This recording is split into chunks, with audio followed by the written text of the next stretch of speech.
13వ తారీఖున road show నిర్వహిస్తూ విజయవాడ వెళ్ళారు. విజయవాడలో రోడ్ షో నిర్వహిస్తున్నటువంటి సందర్భంలో ఆయన మీదకు గురి చూసి ఒక బలమైనటువంటి రాయిని ఆయన మీద వేశారు. దాని మీద క్యాట్ బాల్ పెట్టి వేశారను, మరొక రకంగా ఏదన్నా ప్రయోగంతో చేశారో అర్థం కానటువంటి పరిస్థితి.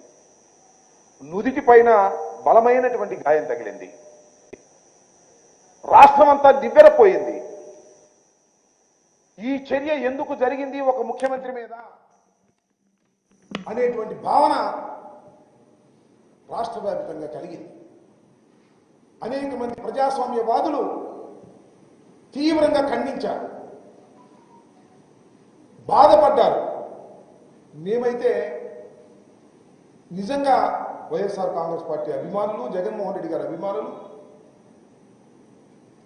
5 సంవత్సరాల పాటు జగన్మోహన్ రెడ్డి గారి ప్రేమాభిమానాలు పొందినటువంటి రాష్ట్ర ప్రజానీకం జగన్మోహన్ రెడ్డి గారికి కంటిపైనే తగిలింది, పొరపాటున కణితికి తగిలితే మా జగన్మోహన్ రెడ్డి ఏమైపోతాడు అని బాధపడ్డారు. కొందరైతే విలపించారని మనవి చేస్తున్నా. నేను మీ అందరికీ మనవి చేస్తున్నా, ఈ రాష్ట్రంలో ఎంతో కాలం ఆరోగ్యంగా బ్రతికి రాష్ట్రాన్ని ముందుకు తీసుకువెళ్ళవలసినటువంటి మా ప్రీతమ నాయకుడు డాక్టర్ వైఎస్ రాజశేఖర రెడ్డిని కోల్పోయాం. రాజశేఖర రెడ్డి గారిని కోల్పోయిన తరువాత అనివార్యమైన పరిస్థితుల్లో జగన్మోహన్ రెడ్డి గారు యువకుడు రాజకీయ రంగ ప్రవేశం చేసి దిగ్విజయంగా రాజకీయాల్లో ముందుకు వచ్చి ఈ రాష్ట్రంలో 151 సీట్లతో అధికారంలోకి వచ్చాడు. నేను మనవి చేస్తున్నా, జగన్మోహన్ రెడ్డి గారిని ఏమీ చేయలేక, జగన్మోహన్ రెడ్డి గారిని రాజకీయంగా ఎదుర్కోలేక జగన్మోహన్ రెడ్డి గారి మీద అఘాయిత్యం చెయ్యాలని కుట్ర జరుగుతుంది.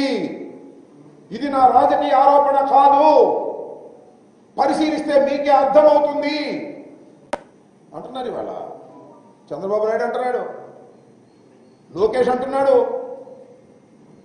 పవన్ కళ్యాణ్ అంటున్నాడు, ఎన్నికలకు ముందు డ్రామాలు ఆడుతున్నాడు జగన్మోహన్ రెడ్డి గారు అని.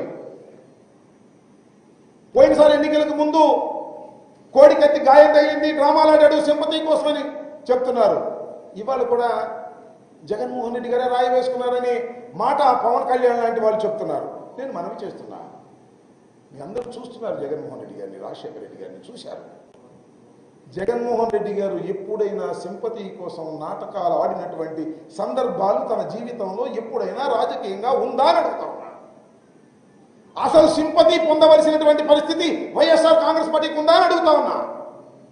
ప్రజాబలం ఉన్నటువంటి రాజకీయ పార్టీ వైఎస్ఆర్ కాంగ్రెస్ పార్టీ.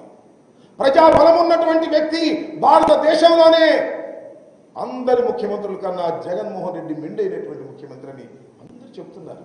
ఇంకా మాకు సింపతి ఎందుకు?